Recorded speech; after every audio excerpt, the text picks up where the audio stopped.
अस्सलाम वालेकुम वरहमतुल्लाहि वबरकातुहू। दोस्तों, मैं सजाद अहमद काज़ी एक बार फिर आपकी खिदमत में हाज़िर हूँ। और काफ़ी दिनों से आपसे मुलाकात ना होने की वजह कुछ मसरूफ़ियात और कामकाज, लेकिन आज हम अगर नेटवर्क ने हमारा साथ दिया तो इंशाअल्लाह हम आपसे ज़रूर बातचीत करेंगे। और आज का जो हमारा मौजू है, जिस तरह आप जानते हैं कि पूंछ एक्सप्रेस हमेशा आपकी खिदमत में कोई ना कोई मौजू लेकर हाज़िर होता है, तो इसी तरह आज भी हम आपकी खिदमत में हाज़िर हैं। और आज का हमारा जो मौजू है दोस्तों, वो है कि हमने पुंछ में हमारे कुछ साथियों की जानिब से और बिलखसूस जनाब सैयद ज़ीशान साहब, जो कि हक इंसाफ कौंसिल के रियासती सदर भी हैं, उनकी जानिब से ये प्रोग्राम मुनक़िद है, ये रैली है, जिसका स्लोगन हमने रखा है युवा हल्ला बोल, तुम्हारी ऐसी की तैसी बहुत हुआ अब। तो मेरी आप तमाम से गुजारिश है कि आप इस वीडियो को ज़रूर शेयर करें और युवा हल्ला बोल में सभी हजरात शिरकत करें। तो दोस्तों, मैं अपने कुछ दोस्तों को इनवाइट कर लेता हूं और आप भी इनवाइट करें और इस वीडियो को ज़्यादा से ज़्यादा आप शेयर भी करें। और आज हम बात करेंगे ज़ीशान साहब के साथ और उनको अपने साथ जोड़ेंगे और उनसे पूछेंगे कि युवा हल्ला बोल रैली निकालने का आखिर मकसद क्या है।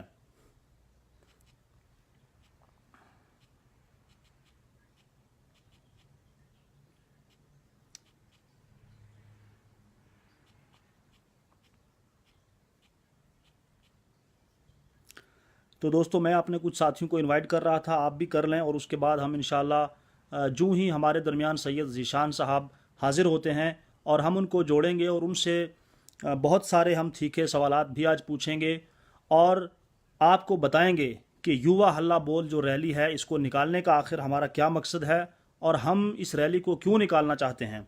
इन सारी चीज़ों पर आज हम डिस्कस करेंगे जनाब सैयद ज़ीशान साहब से। वो जूँ ही हमारे दरमियान जुड़ते हैं तो हम फ़ौरन इंशाअल्लाह उनसे बातचीत करेंगे और आप दोस्तों को बताएंगे कि आखिर युवा हल्ला बोल है क्या और इसको हमने क्यों मुंतखब किया, इसका नाम हमने ये क्यों दिया है। तो ज़ीशान साहब हमारे दरमियान आने वाले हैं जल्द ही। आप इसको वीडियो को ज़रूर शेयर करें और अपने दोस्तों तक पहुंचाएं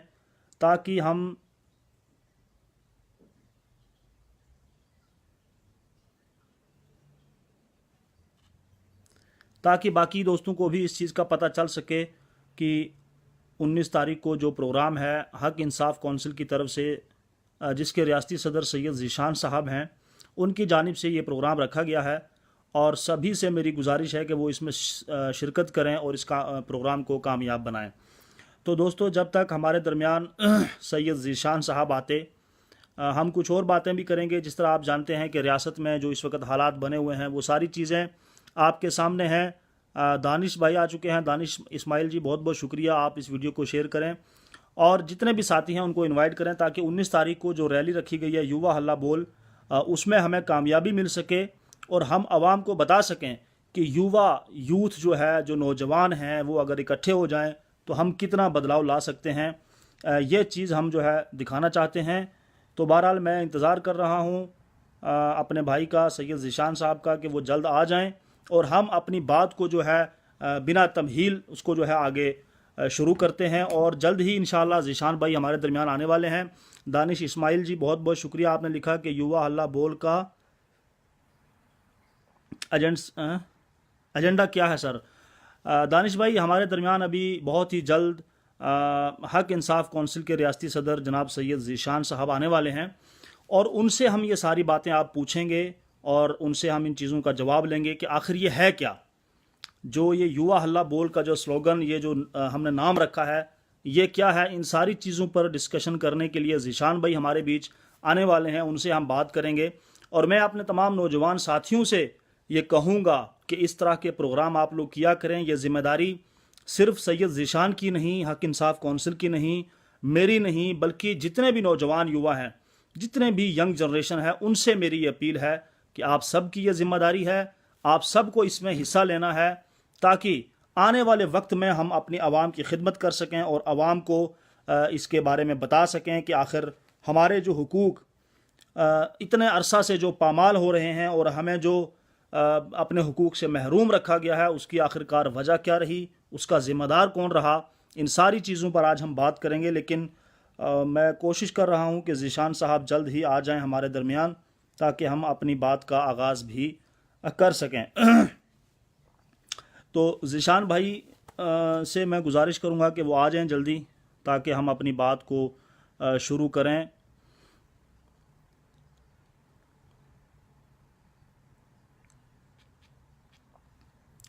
दोस्तों, वीडियो को शेयर ज़रूर करें। जब तक ज़ीशान भाई आते हैं आप अपने दोस्तों को इनवाइट कर लें, ताकि सब हजरात इसको सुन सकें और हम अपनी बात जो है वो आगे तक पहुंचा सकें।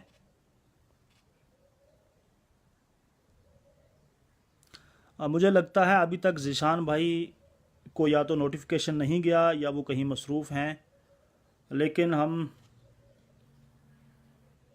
मैं दोबारा कोशिश करता हूं कि ज़ीशान भाई को जोड़ा जाए।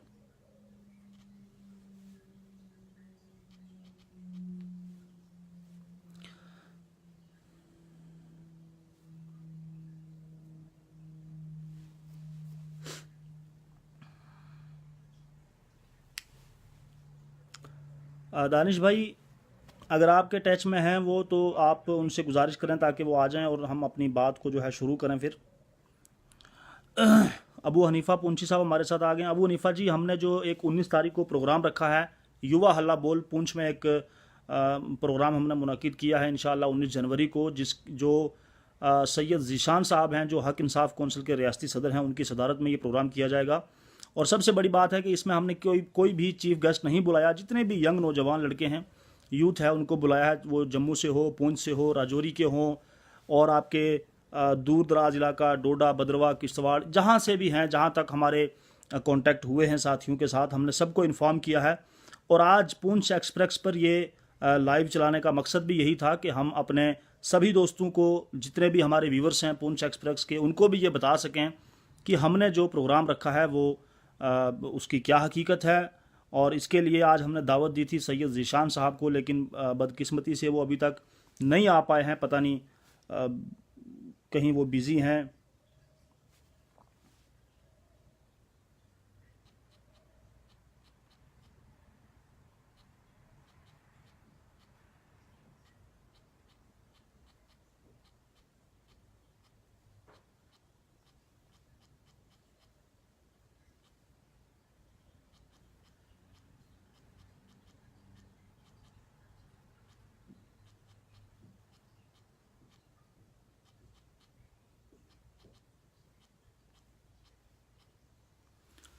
तो ज़ीशान साहब को हमने इनवाइट किया है दोबारा, और उम्मीद है कि वो जल्दी हमारे दरमियान आ जाएंगे।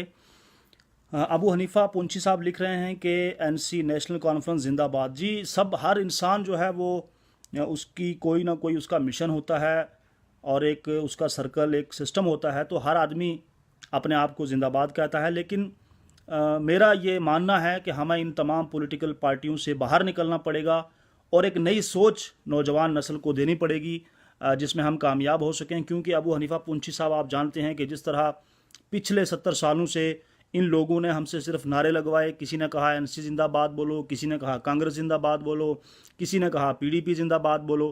तो इन सारी चीज़ों से हमको बाहर निकलना है। और हालात तो ये बन चुके हैं अबू हनीफ़ा साहब कि इस वक्त मौजूदा दौर में पुंछ की अगर मैं बात करूं, तो हाल ही में पुंछ की दो बड़ी महान शख्सियतें, जिनका नाम रफ़ीक चिश्ती साहब और दूसरे अपने शहजाद खान साहब जो चंडक वाले हैं, उन्होंने बीजेपी में जाकर शमूलियत हासिल की। और रफ़ीक चिश्ती साहब का तो मैं कोई बयान नहीं सुन पाया, लेकिन शहजाद खान साहब का मैंने एक बयान कल सुना और मुझे बड़ा अफसोस हुआ कि ऐसा शख्स जिसको दुनिया की कोई ख़बर नहीं, बात करने का भी पता नहीं, उन्होंने जाकर एक पार्टी ज्वाइन की और बड़े बड़े वादे किए। तो मैं आपको इन्फॉर्म करना चाहता हूं कि हमारे दरमियान सैयद ज़ीशान साहब हक इंसाफ कौंसिल के रियासती सदर आ चुके हैं, और अब हम बहुत ही जल्द उनसे जुड़ने की कोशिश करेंगे और उनसे बहुत सारे सवालात करेंगे और ये भी पूछेंगे और अपने व्यूवर्स को बताएंगे कि आखिरकार जो हक इंसाफ कौंसिल टीम है, जिसके रियासती सदर सैयद ज़ीशान साहब हैं, उन्होंने क्या सोचकर इस प्रोग्राम को मुंतखब किया, जिसका नारा है कि युवा हल्ला बोल, बहुत हुआ अब तुम्हारी ऐसी की तैसी। तो मैं बिला ताख़ीर सैयद ज़ीशान साहब की तरफ जाने की कोशिश करूंगा। आप दुआ करते रहें कि नेटवर्क हमारा साथ दे और हम ज़ीशान साहब से बातचीत कर पाएँ। खान साहब को जोड़ने की आप दुआ करते रहें कि नेटवर्क हमारा साथ दे दे। और बड़ी खुशकिस्मती की बात है कि हक इंसाफ कौंसिल के रियासती सदर सैयद ज़ीशान साहब हमारे साथ इस वक्त मौजूद हैं। ज़ीशान भाई अस्सलाम वालेकुम।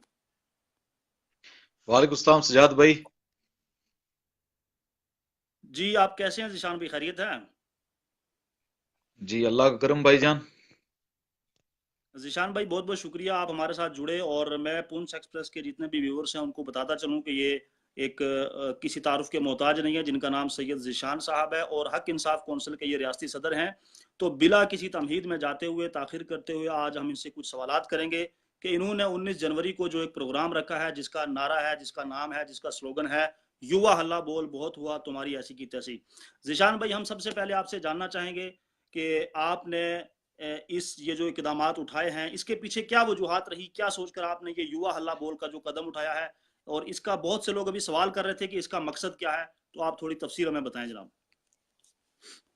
भाईजान एक शेर के साथ मैं अपनी बात को शुरू करूंगा कि ऐ समंदर तेरी खामोशियां कुछ और कहती हैं, साहिल पे टूटी कश्तियां कुछ और कहती हैं, मेरी आंखों ने तो रियासत का मंजर और देखा था, मगर अखबार की सुर्खियां कुछ और कहती हैं, यहां हम सब की चाहत है कि हम मिलकर रहें, लेकिन अमीर शहर की दिलचस्पियां कुछ और कहती हैं। तो युवा अल्लाह बोल का भाईजान मकसद क्या ये है बात है। कि आपने देखा कि किस तरह से यूथ को जो है हर जगह पर जो है वो डिस्क्रिमिनेट किया जा रहा है। किसी भी पॉलिटिकल पार्टी के एजेंडा में कोई सीरियसनेस हमें नहीं दिखाई दे रही। उनके मैनिफेस्टो में यूथ ओरिएंटेड पॉलिसीज है ही नहीं। जब ये अपने इक्तदार में आते हैं तो उस वक्त हमने देखा कि ये लोग जो है SRO 202 हमें गिफ्ट में देते हैं, जिसमें जो नौजवान नौकरी हासिल करेंगे 5 साल तक वो अपनी तालीम हासिल करने के बाद पहले कंट्रेक्चुअल बेस पे ही माने जाएंगे और उसके बाद उनको परमानेंट किया जाएगा, उनको सैलरीज आदि मिलेगी। तो आपने देखा कि MLAs की तनख्वाह 1 लाख रुपया थी। इन्होंने अपने सियासी मफाद के लिए या अपने जाती मफाद के लिए जो है वहां पर आवाज उठाई असेंबली में और अपनी तनख्वाह को 3 लाख रुपया कर दिया। इनका CDF 1 करोड़ रुपया था, कॉन्स्टिट्यूंसी डेवलपमेंट फंड, इनने उसके लिए आवाज उठाई और 3 करोड़ रुपया इनका CDF हो गया। उसके बाद आप इनकी शान शौकत देखें, इनके आप सिक्योरिटी देखें, इनके आप बंगले देखें, और गालिबन करोड़ों रुपए के हिसाब से सिर्फ इनकी जो रिहाइश के और इनकी सिक्योरिटी के अखराजात हैं वो स्टेट एक्सचेकर से ही दिए जाते हैं। और एक बार जो MLA बन जाए उसकी जनाबे वाला चांदी हो जाती है, क्योंकि उसके बाद उसको जो है वो पेंशनर हो जाता है और वो चाहे एक दिन का भी MLA क्यों ना हो, उसको पेंशन के लिए वो पेंशन मिल जाती है। हम ये कहते हैं, आपने कहा था कि जो नौजवान बेरोजगार हैं उनको हम स्टेफन देंगे, कहां पर है वो स्टेफन? अभी तक तो सामने आया नहीं कुछ भी, ना ही किसी नौजवान को जो बेरोजगार है, पढ़ा लिखा है, उसको आपने कोई स्टेफन दिया। उसके बाद जो किसान हैं हमारे, जो अन्नदाता हैं, जो अपनी जमीनों में पूरा साल मेहनत करके और अपनी मेहनत से जो है वो चावल धान की खेती करते हैं, आटे की खेती करते हैं, तो आप देखें कि उन लोगों को आज भी मिनिमम प्राइस जो है MRP वो नहीं मिल रहा। रिटेल प्राइस पे जब हम चीज खरीदते हैं, जो चीज किसान जो है वो 10 रुपए में बेचता है, वही पैकेट में 20 रुपए में या 50 रुपए में बिकती है। तो हम ये मुतालबा कर रहे हैं कि यूथ को स्टेफन दिया जाए और जो किसान हैं, किसानों को आप फर्स्ट पे कमीशन दें। आप ये इंश्योर करेंगे जो भी किसान है कम से कम उसको फर्स्ट पे कमीशन उसके लिए आप अला होगा, क्योंकि आज लोग किसानी छोड़ने पर मजबूर हैं भाई। और मजबूर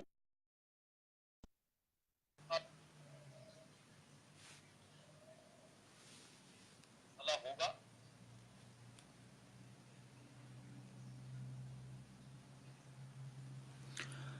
दोस्तों ज़ीशान साहब जो कि हक इंसाफ कौंसिल के रियासती सदर थे, वो हमारे साथ जुड़े हुए थे, लेकिन न जाने क्या कुछ दिक्कत की वजह से वो डिस्कनेक्ट हो गए। मैं दोबारा कोशिश करता हूँ, हम दोबारा बातचीत अपनी जारी रखेंगे और साथियों को बताएंगे कि हकीकत क्या है। मुझे लग रहा है कि ज़ीशान साहब को कोई नेटवर्क की दिक्कत हो चुकी है, जिसकी वजह से वो शायद कहीं। ज़ीशान भाई मैंने आपको दोबारा ऐड किया, प्लीज़ आप आएँ, क्योंकि अभी दोस्त सब जुड़ रहे हैं और आपकी बात सुनना चाहते हैं लोग। आप दोबारा दोबारा ज्वाइन हो। जी ज़ीशान भाई। तो हम ये चाहते हैं कि फर्स्ट पे कमीशन किसानों के लिए बनाया जाए, नौजवानों को जो है वो स्टेपन दिया जाए जो आपने वादे किए थे। और उसके बाद जो मोस्ट इंपॉर्टेंट हम इशू इस बार रेज करने जा रहे हैं वो ये है कि आपने भाईजान कभी नहीं देखा होगा कि अगर मेरे को किसी की नौकरी करनी है तो नौकरी करने के लिए मुझे पैसे देने पड़े। ये बहुत अनफॉर्चुनेट है कि हम लोग जब नौकरी के लिए फॉर्म भरते हैं वो पैसे भी हमसे वसूले जाते हैं। एक अगर 10 पोस्टें निकलती हैं और उस पे 1 लाख फॉर्म जो है वो लगता है, तो आप अंदाजा लगाइए कि 1 लाख फॉर्म से 500-500 रुपए या 100-100 200-200 रुपए के हिसाब से ये लोग कितना पैसा कितना जखीरा इकट्ठा करते हैं और उसकी लिस्टें निकलने में 4-4 5-5 साल लग जाते हैं। तो नौजवान जाएगा कहां पे? नौजवान कोई एक फॉर्म तो भरता नहीं। कहीं 4th क्लास की पोस्ट निकली होती है तो नौजवान वहां फॉर्म भरता है, कहीं 2nd क्लास की भर्ती निकली होती है तो वहां पे फॉर्म अप्लाई करता है। कोई भी पोस्ट ऐसी नहीं होती, आपने खुद देखा होगा कि जहां पे 5 पोस्टें हों और जहां पे 50,000 से ज्यादा फॉर्म ना भरे गए हों। तो ये पैसा कहां जाता है? और उसके बाद जब भी लिस्ट निकलती है ऐसी कोई लिस्ट नहीं होती जिसपे स्टे ना लगे, जिसपे धांधली का इल्जाम आयद ना किए जाएं। आज आप जेकेपीएससी को देख लीजिए, केएस 2016 में जिसके नोटिफिकेशन निकली थी, केएस के एग्जाम हुए थे प्रीलिम्स के, फिर मेंस हुआ। आज जब वाइवा की डेट आउट हुई इस वक्त जो है वो कोर्ट में चला गया और वो फिर स्टे हो गया। तो ऐसा हम साफ शफाफ सिस्टम देते क्यों नहीं? हम एक ऐसा मॉडल कोड ऑफ कंडक्ट अगर आप इलेक्शंस के लिए बना सकते हैं, आप कॉम्पिटिटिव एग्जाम्स के लिए भी मॉडल कोड ऑफ कंडक्ट बनाएं, ताकि आप बताएं कि 9 महीने के अंदर अंदर इस प्रोसेस को कंप्लीट करके हम इतनी असामियों को पुर करेंगे और इसमें किसी को भी किसी तरीके की कोई प्रॉब्लम नहीं होगी। ये हमारे युवा हल्ला बोल के मकासद हैं। जिशान भाई बहुत शुक्रिया, आपने बड़ी अच्छी जानकारियां दी। और एक बात मैं यहाँ पर और मेंशन करना चाहूँगा कि जिस तरह आपने जिन सारी चीज़ों का जिक्र किया, इसके साथ साथ आपने सुना होगा पिछले दिनों में एक अनाउंसमेंट किया गया कि आयुष्मान एक जो आयुष्मान भारत योजना जो है जो मेडिकल से रिलेटेड है, आप ज़रा बेहतर जानते हैं। तो उसमें हमने पिछले दिनों एक सर्वे किया, महमूद ख्वाजा साहब जो हैं उनको हमने एक गाँव में भेजा जो मेरा आबाई गाँव है हाड़ी। तो वहाँ पर हमें तकरीबन 50% अबव ऐसे लोग मिले कि जो बिल्कुल मतलब गरीब गुरबा हैं, जिनके पास एक वक्त की रोटी भी मुहैया नहीं है। तो उनमें से किसी का भी नाम जो है वो बीपीएल में नहीं है, उन सबको एपीएल में डाला गया है। तो जब इस चीज को हमने वायरल किया तो जो सियासी लोग थे उन्होंने हम पे ऊपर ताने कसे कि जनाब आप खामखा एक जो है सियासत में आ रहे हो और आप हमें हमारे ऊपर कीचड़ उछाल रहे हो। तो ऐसे लोगों के लिए क्या आप कहना चाहेंगे सर?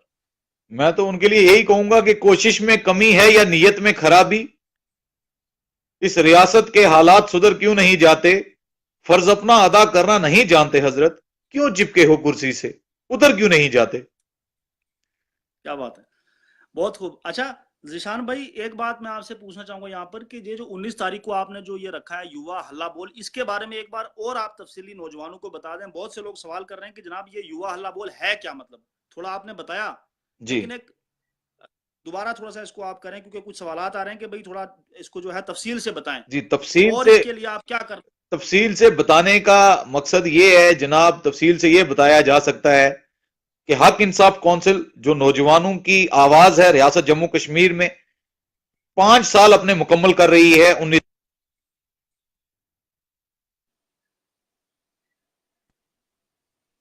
हमने हर साल ये कोशिश की है नौजवानों को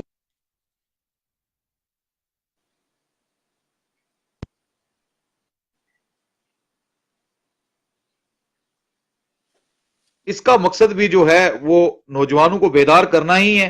और हम ये चाहते हैं कि नौजवानों के जो इश्यूज हैं नौजवान खुद डिस्कस करें, नौजवान खुद जो है वो सामने आए और अपनी बातें जो हैं एक प्लेटफॉर्म एक स्टेज से रखें, जो प्लेटफॉर्म आज तक हमें नहीं था। हर सोसाइटी का इशू जो है वो नौजवान का इशू है।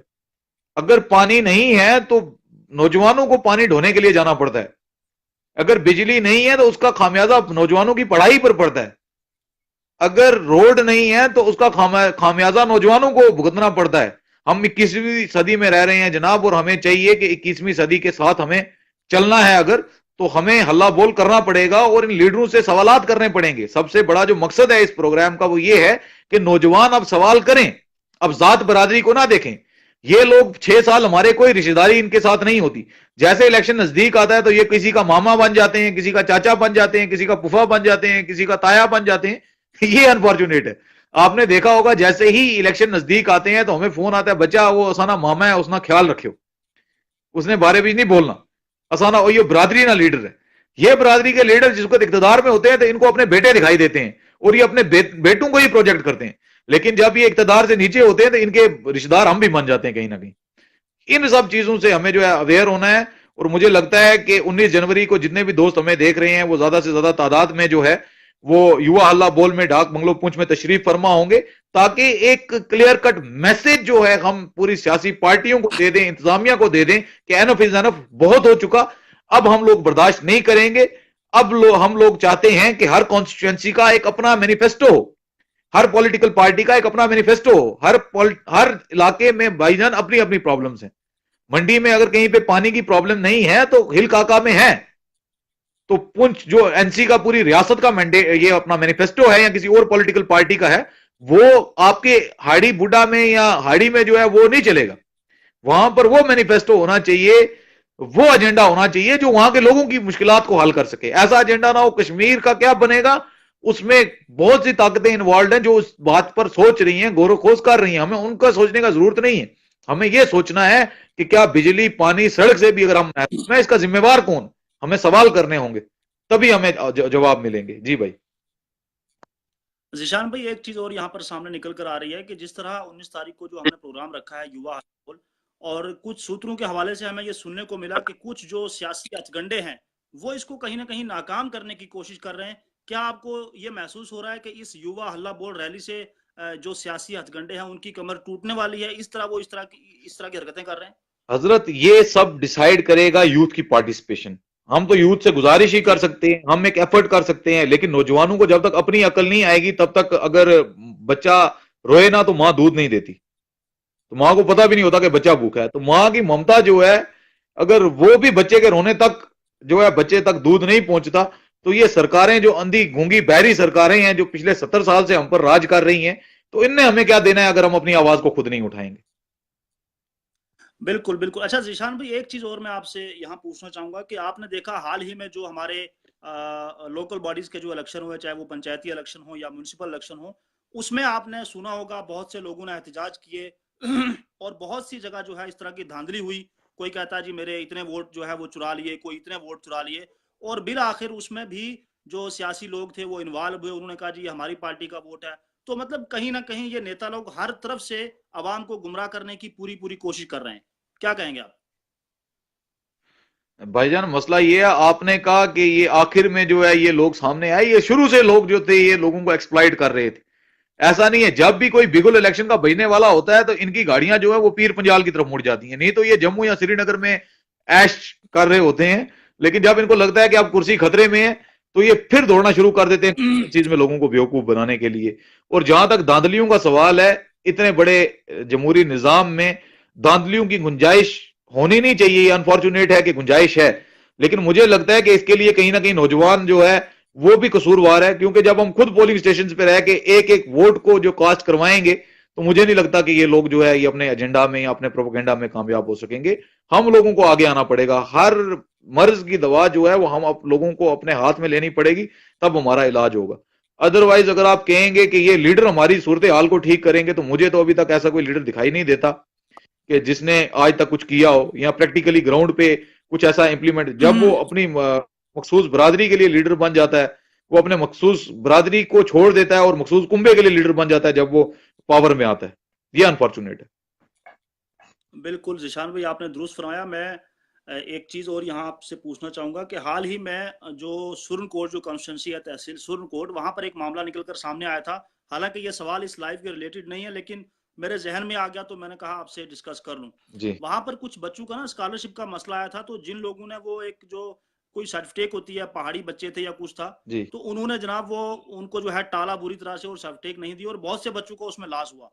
जब बच्चों ने एहतिजाज किया, प्रोटेस्ट किया, और बड़े मतलब मुशक्कतें मुसीबतें उठाने के बाद जाकर वहां पर तहसीलदार साहब, एसडीएम साहब, ये लोग मौजूद हुए, और जब इन्होंने वो सर्टिफिकेट बच्चों को इशू की, लेकिन उस वक्त वो जो स्कॉलरशिप का वक्त था वो बीत चुका था।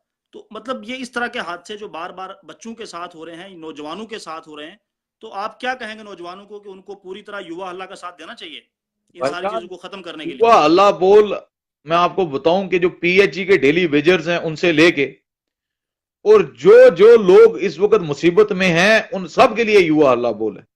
आप लोगों की आवाज अगर सामने कोई लाएगा तो वो युवा हल्ला बोल ही लाएगा, क्योंकि आपने सबको आजमा लिया हुआ है और आजमाई भी बंदूकें जो चलानी नहीं चाहिए दोबारा, को अपना ही नुकसान करती हैं। तो मुझे लगता है कि युवा हल्ला बोल में इन सब चीजों का जवाब इनसे मांगा जाएगा कि आपने हमें आज तक महरूम रखा और आप फिर सियासी मैदान में कूद पड़े हैं, तो आप बताएं कि आप करेंगे क्या, आपका मैनिफेस्टो क्या है। हर पंचायत, मैंने आपको बताया, हर तहसील का अपना एक, हर कॉन्स्टिट्यूंसी का अपना एक मैनिफेस्टो होना चाहिए, तब मजा है।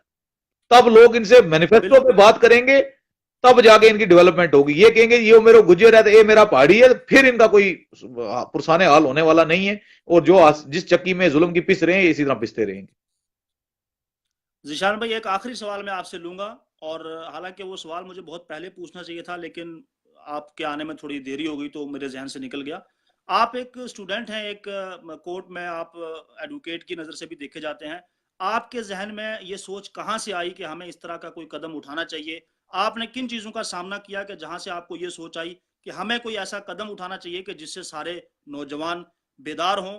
और आज आप इस प्लेटफार्म पे हैं कि आपने इतनी स्ट्रगल करने के बाद आज आपने एक रैली का इंतखाब किया है जिसका नाम आपने रखा है युवा हल्ला बोल। ये सोच आपके पास कहाँ से आई?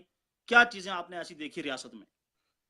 रियासत में तो हमारी देखने के लिए कुछ नहीं है, क्योंकि यहाँ पे पॉलिटिकल प्रेशर बहुत ज्यादा होता है। लेकिन अल्लाह के करम से और आपकी दुआ से थोड़ा सा एक्सप्लोर करने की अल्लाह ताला ने कुव्वत दी। मैं दिल्ली गया, मैंने वहां पे बड़े बड़े एजिटेशन देखे।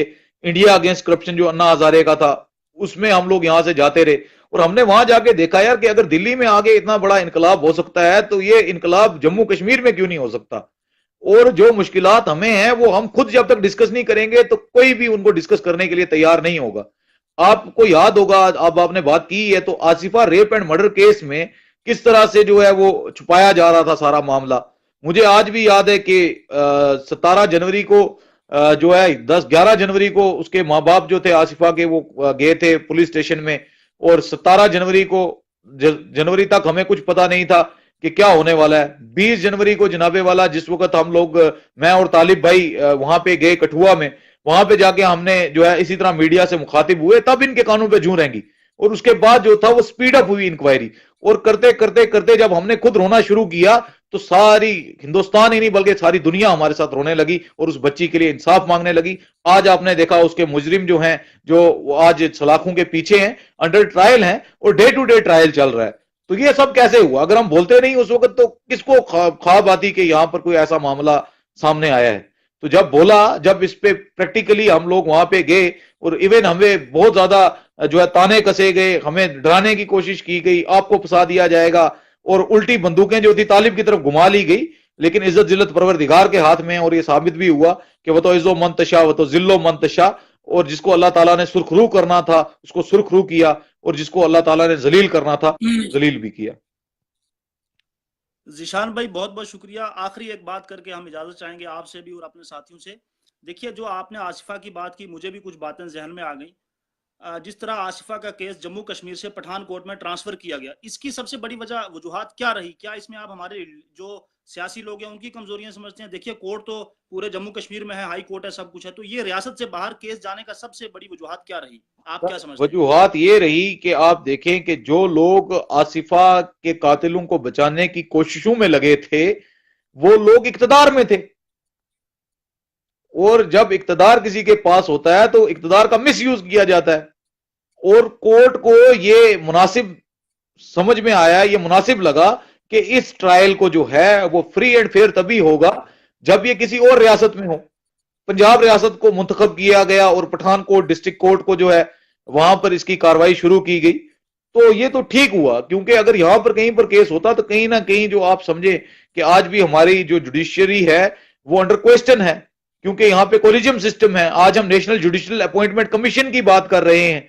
तो ये जो इदारे हैं अभी तक ये पूरी तरीके से इंडिपेंडेंट नहीं है। और इसका जीता जागता सबूत ये है कि रिसेंटली आपको पता है कि 4 सुप्रीम कोर्ट के जो सीनियर मोस्ट जजेस थे उनने प्रेस कॉन्फ्रेंस की थी आगे कि जनाब हमारी जो ये जमहूरी, हमारी जो जुडिशरी है ये खतरे में है, इसको बचाने की जरूरत है। तो हमें कुछ इससे समझना चाहिए था। और मेरी आप तमाम दोस्तों से गुजारिश रहेगी, मैं आपका पहले सजाद भाई शुक्रिया अदा करता हूं, पुंछ एक्सप्रेस का शुक्रिया अदा करता हूं कि आपने मुझे लाइव लिया। लेकिन मुझे लगता है कि अब हर नौजवान को ये बोलना होगा कि बहुत हुई इज्जत तुम्हारी ऐसी की तैसी, और युवा हल्ला बोल का हिस्सा बनना होगा, हक इंसाफ काउंसिल का हिस्सा बनना होगा। जीशान भाई बहुत बहुत शुक्रिया। एक आखिरी मैसेज आप सबको दे दें और ये बता दें कि ये पुंछ में किस जगह प्रोग्राम है और इसका वक्त क्या है, उसके बाद हम सबसे इजाजत लेंगे। जी, 19 जनवरी 2019 को बरोज शनिवार ठीक सुबह 10:30 बजे डाक बंगला पुंछ में हमने एक युवा पंचायत करने का फैसला किया है। और उस युवा पंचायत का जो मफहूम है वो है युवा हल्ला बोल, बहुत हुई इज्जत तुम्हारी ऐसी की तैसी। और इस पंचायत में हम चाहते हैं कि रियासत भर से नौजवान शिरकत करें और वहां पर आके अपने गमो गुस्सा का इजहार करें, क्योंकि जहां पर भी हम जाते हैं वहां पर ये हमें मीठा मीठा बोलना पड़ता है। मीठा मीठा, फारूक साहब आए तो फारूक साहब की तारीफ कर दी, उमर साहब आए तो उमर साहब की तारीफ कर दी, महबूबा मुफ्ती साहिब आई तो उनकी तारीफ कर दी। जो लीडर आया हम खाली इनके चापलूसी करते रहेंगे जिंदगी भर, कि कभी सच का सामना भी करेंगे और सच हकीकत के आईने में भी बात करेंगे। बस युवा हल्ला बोल हकीकत का आईना है, मैं इससे ज्यादा कुछ नहीं कहूंगा।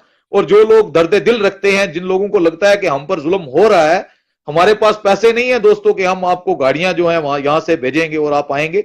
जो दर्द दिल रखता है, मेरी उन तमाम नौजवानों से गुजारिश है, ये आपका स्टेज है, ये गरीबों का कारवान है, ये नौजवानों का कारवान है, तो आप इसमें शिरकत करें और युवा हल्ला बोल में तशरीफ फरमा होकर युवा हल्ला बोल को सक्सेसफुल करें। मतलब जीशान भाई आपका साफ तौर से ये कहना है कि अगर किसी को शुगर की बीमारी हो तो उसको शक्कर नहीं खिलाई जाती, दवाई दी जाती है। बेशक, बिल्कुल। तो जीशान भाई बहुत बहुत शुक्रिया, आपने अपना कीमती समय दिया और अपनी जो भी एक सिस्टम था वो बताया, इसके लिए मैं आपका बहुत शुक्रगुजार हूँ। इंशाल्लाह जिंदगी रही तो फिर दोबारा इस प्रोग्राम को हम जारी रखेंगे। खुदा हाफिज। चलो, खुदा, अस्सलाम वालेकुम। दोस्तों हमारे साथ जुड़े हुए थे हक इंसाफ काउंसिल के रियासती सदर जनाब सैयद जीशान साहब, और उन्होंने पूरी तफसील से मुझे और आपको बताया कि युवा हल्ला बोल क्या है, या इस वक्त जो रियासत के हालात हैं उनसे भी हमें आगाह किया। तो कहीं ना कहीं हमें ये सोचने की ज़रूरत है कि युवा हल्ला बोल का हम सबको मिलकर साथ देना चाहिए। इसमें कोई पार्टी नहीं, कोई सियासी जमात का दखल नहीं, कोई ज़ात बरादरी नहीं, कोई ऊंच नीच नहीं, इसमें सब बराबर हैं। एक ही सफ़ में खड़े थे महमूद अयाज, न कोई बंदा रहा न बंदा नवाज। तो आखिर में जाते जाते मेरी आप तमाम दोस्तों से अपील रहेगी कि 19 जनवरी को सुबह 10 बजे जिस तरह जीशान साहब ने बताया कि आप सब लोग पुंछ डाक बंगला पहुंचें, और जितने भी ये सियासी लोग जो हमारे ऊपर राज कर रहे हैं, चाहे वो ख़ानदानी राज हो या कोई और मसाइल हो, इनकी कमर तोड़ने का वक्त आ चुका है और हमने युवा हल्ला बोल का साथ देकर इनकी कमर तोड़नी है। तब जाकर कहीं ना कहीं हमारे ये मसाइल जो हैं वो हल होंगे और हम अपने मिशन में कामयाब हो सकते हैं। इसके अलावा अगर कोई साथी इस हवाले से बातचीत करना चाहे तो वो मैसेज करे, नहीं तो फिर मैं आप सबसे इजाज़त लूँगा। और इंशाअल्लाह ज़िंदगी रही तो हम वक्तन फ़वक्तन इस प्लेटफार्म से आपके दरमियान हाजिर होते रहेंगे। अपने मेज़बान सज्जाद अहमद काजी को दें इजाज़त। अल्लाह हाफिज़।